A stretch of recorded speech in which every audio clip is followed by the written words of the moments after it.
Hello friends, we are in the middle of the series called Drama, and in that series today belongs to Bertolt Brecht, one of the greatest playwrights of the 20th century. He belonged to Germany and he was an activist along with being a dramatist.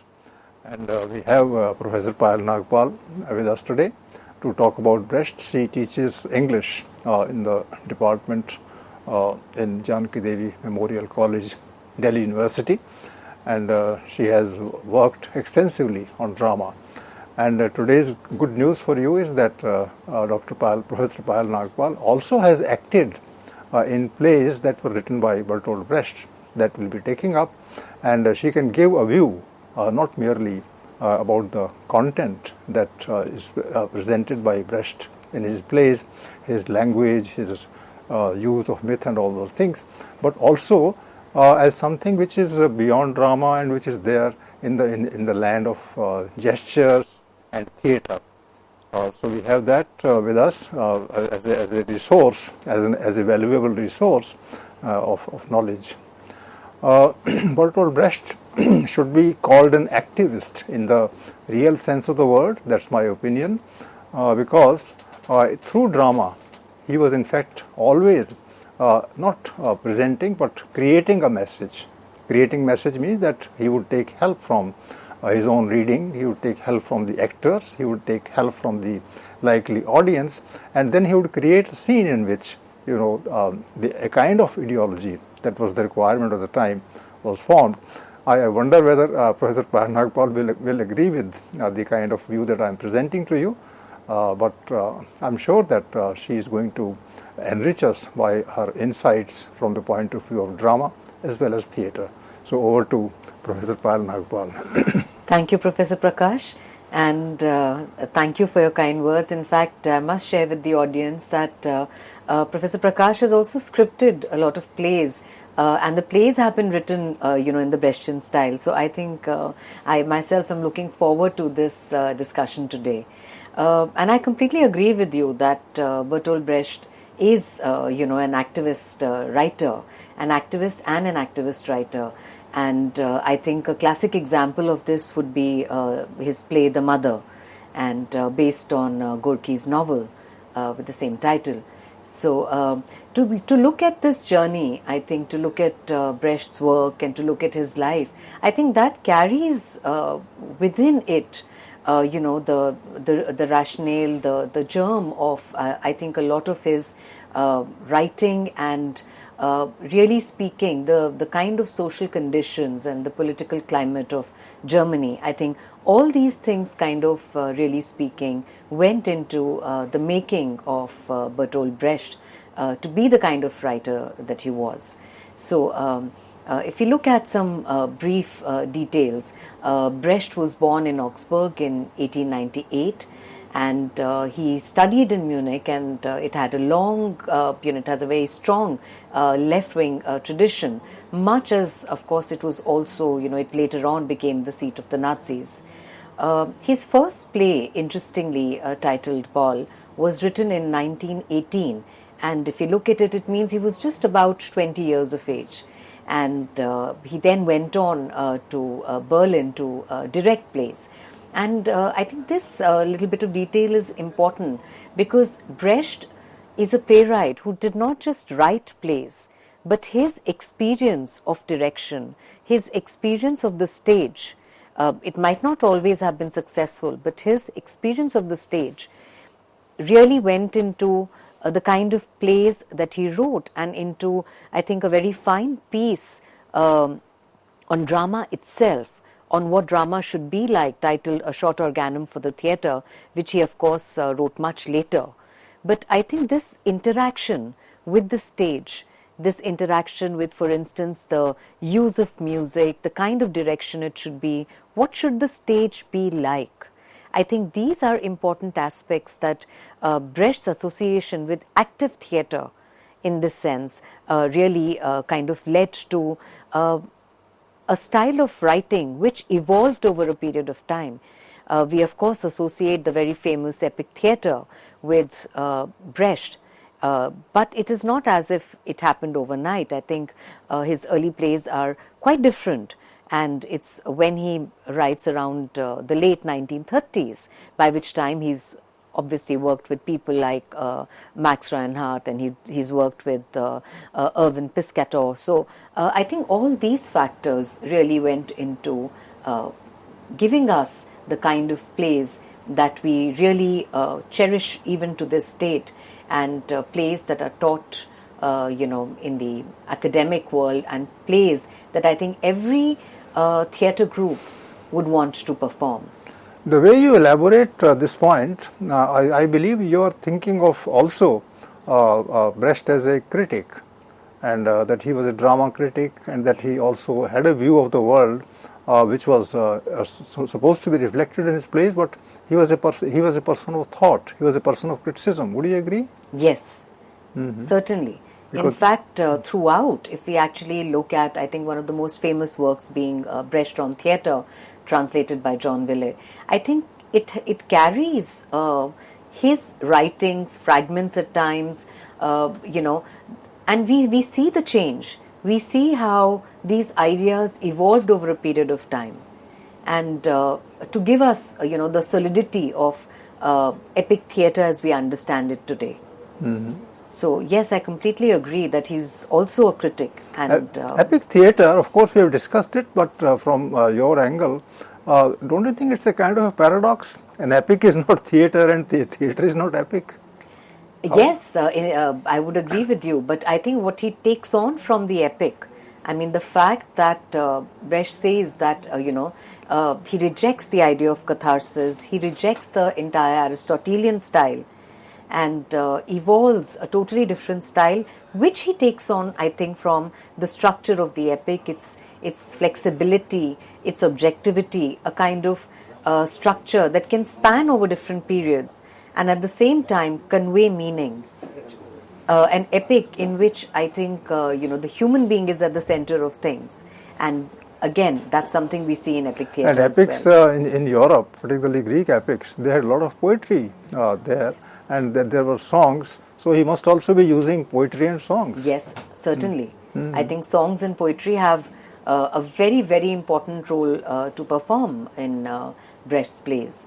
So, in fact, when we look at some of the early plays, then Drums in the Night was another play that he had written. And if you look at it in the background as he was growing up, 1917, with the Russian Revolution and the Bolsheviks, taking control of the situation. So we look at the period from 1924 to 1933, which is broadly referred to as his Berlin phase. And, he interacted with writers like Auden and Isherwood, theatre directors such as Piscator and Reinhardt and Gessner. So it was a very, very active, cultural climate that he was a part of. And as mentioned, that he worked as an assistant with Max Reinhardt, and he wrote poetry. He later worked with Irving Piscator and worked on the play The Good Soldier Schreck. So, with this, in his interaction, I think with the kind of theatre that Piscator did, the whole idea of, the documentary theatre, I think brought in the idea of objectivity in a very big way. And of course, he was influenced by, Charlie Chaplin's The Gold Rush and Eisenstein's famous film, Battleship Potemkin. So there is a problem. I'm still stuck with the concept of epic theatre. There is a problem with the epic, and that problem is very well solved by the epic writer. The problem is that most of the things that are said in the epic are already known to the people, because it's a part of a long tradition. So you have so many tales, they can be easily woven into this. So was he also, letting people know that he will write this and he will tell the theme and announce it openly, because people would already know? Yes, in fact, we'll actually, in the first part today, we will be discussing some of the basic aspects of epic theatre, because I think without actually completely understanding epic theatre, any interpretation of a play would, really speaking, be incomplete. So, as you rightly said, that it's he would always give the title of the scene. and at times a little more than that, and that would clearly convey. So no suspense. Yes, absolutely no suspense, and we also need to keep in mind that this is absolutely different from the naturalistic style of Ibsen. So, since this is a series on drama, so we should be able to compare how the epic style is very different in that sense from the naturalistic style. The whole idea of the fourth wall that is built up, I think, in naturalistic theatre is completely done away with. The Brechtian style of theatre, the epic theatre, that is. So yes, there is absolutely no suspense, and the audience is certainly not left guessing about what they are going to watch. In fact, the audience is made to, really speaking, sit back, relax and watch the play, and to know that this is a play that they are watching. It's not a slice of reality, as the naturalistic style would, really speaking, present to the audience. That means he would also entertain people through his writing? Focus on that, no? Entertainment, I think, was the most important thing, I think, for Brecht, because he always, said that, the reason the audience is there is because of entertainment, and this aspect actually remains right through his plays. So, which is why the kind of tragedy and the kind of catharsis that Aristotelian theatre talks about, I think that is something that Bertolt Brecht absolutely rejects. And it is part of the whole process, I think, of making the audience be at ease to look at what they are watching, to know that it is a play, and to ask, to see, to watch, to observe, and to ask questions. So there will be folk tales, there will be sayings, there will be easy statements, there will be wit, these things, and acting in its own way. In fact, not only this, but the whole idea of characterization itself. People may not always have names attached to, their performance, their identity on stage. For instance, it would be a family of 8, as in The Good Person of Szechwan, or it could be the unemployed man, the little boy. These are the names of the characters. These are the names of the characters. So, for instance, the strikers and the strike breakers and so on. So these are the kind of characters that he was writing about. So characters are not individualized in the normal sense of the word, even though they appear as individuals there. Is that the case? That is the interesting part, that they appear as individuals, and at the same time, one knows that these are individuals who are right out there in the society, and you see them around you. So I think he's able to kind of bring that out really well. So yes, please carry on, because so by the 1930s, with the rise of the Nazi Party and the rise of Hitler, so things were fast changing. And in fact, if we look at the period from 1933 to about 1941, is Brecht's Scandinavian phase, because close to 1939 he has to actually leave Germany, and as we mentioned earlier, that his being an activist in that sense is very closely related to the kind of turns actually his own life took, and how he had to move from one place to the next. And 1932, he had written The Mother, based on Gorky's novel with the same title. So 1933, with the rise of Hitler, he leaves, the whole family leaves for Prague, and then they move to Paris, from there to Denmark and broadly Scandinavia. And when when Norway and Sweden are invaded, the Brecht family moves to Finland. And it is during this phase that he wrote some very important plays, like Mother Courage and Her Children, and a little later, The Good Person of Szechwan, a play that we will be discussing in more detail today. And also he starts work on The Caucasian Chalk Circle. This is followed, by his phase in America, broadly about 1941 to 1947, and he completes a lot of these plays. And we have The Resistible Rise of Arthur Uy and Caucasian Chalk Circle, Life of Galileo, Antigone. Many plays follow. So, and finally, we come to the last phase of Brecht's life, which is in East Berlin, in 1948 to 1956. And during this phase, as mentioned, he writes a very important piece titled "A Short Organum for the Theatre," and he starts the Berliner ensemble at the theatre Schiffbordam.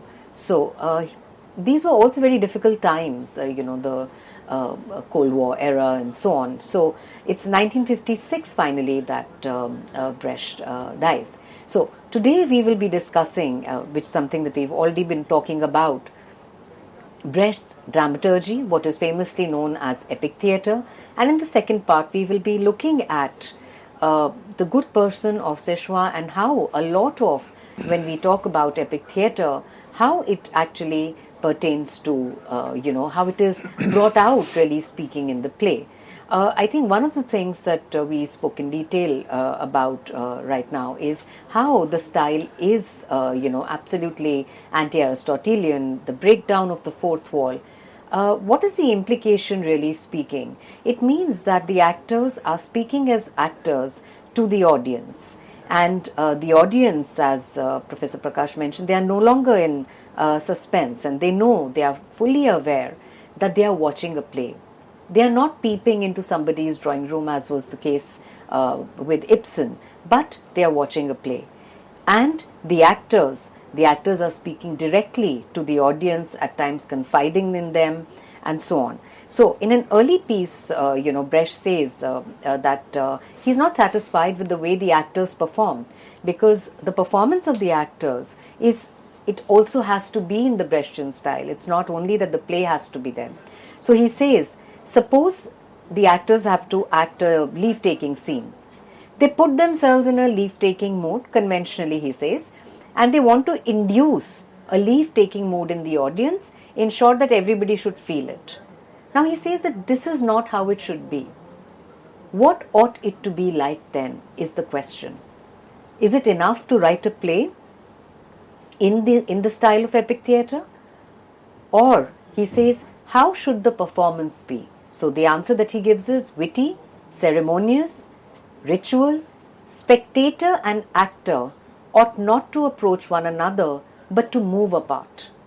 So this understanding that on the one hand, the performers can speak directly to the audience, and at the same time, this moving apart, each ought to move away from himself. Otherwise, the element of terror necessary to all recognition is lacking. So, here, I would request Professor Prakash to share his own experience, because a lot of the plays that you have written, they are, at least to me, they are in the Brechtian style. So, what is your experience? Do you have the audience in mind, and this kind of an interaction between the actors and the audience, when you're writing the play? Well, I will talk about Brecht for the moment, but definitely when one talks about Brecht, one also talks about oneself. I believe that for Brecht, the play is always something that is relevant to the life of the people who are watching it. And he would always have a look at the way, the people respond to his plays. And if he finds that their response is not what he expected, then he would, change also, the lines in his play for the next performance. And which means that he didn't actually write the play on the page. He wrote the play keeping in mind the audience, and he would always be very dynamic regarding, the act of writing itself. I think in one sense, one can compare him with Shakespeare, who would have a plot line, who would have characters, who would also have a functional draft for the play. But then when the play was enacted, then Shakespeare would, take help from his actors, not characters, from his actors, and they would suggest some change here, some change there, and then also the audience. So, for Brecht, so far as I understand him, he is a kind of ideological and artistic performer. He performs every play himself, and he is assigning parts to different people, and he is always telling them, behave yourself, because you are not that person whom you are representing. there is always, as you very rightly said, a gap between what the person is and the kind of lines that one is speaking. So that, sets you free, sets the audience free, and the audience starts thinking in terms of one's own experience, identifying with this or that character, and also asking questions. So, well, that's how it is. So, in fact, viewers, today we have discussed in the first part, Professor Payal Nagpal has made some seminal points about of a general nature about Bertolt Brecht, and I believe that all these points have to be kept in mind to understand a specific text that she'll be taking up in the next part of the discussion. Thank you.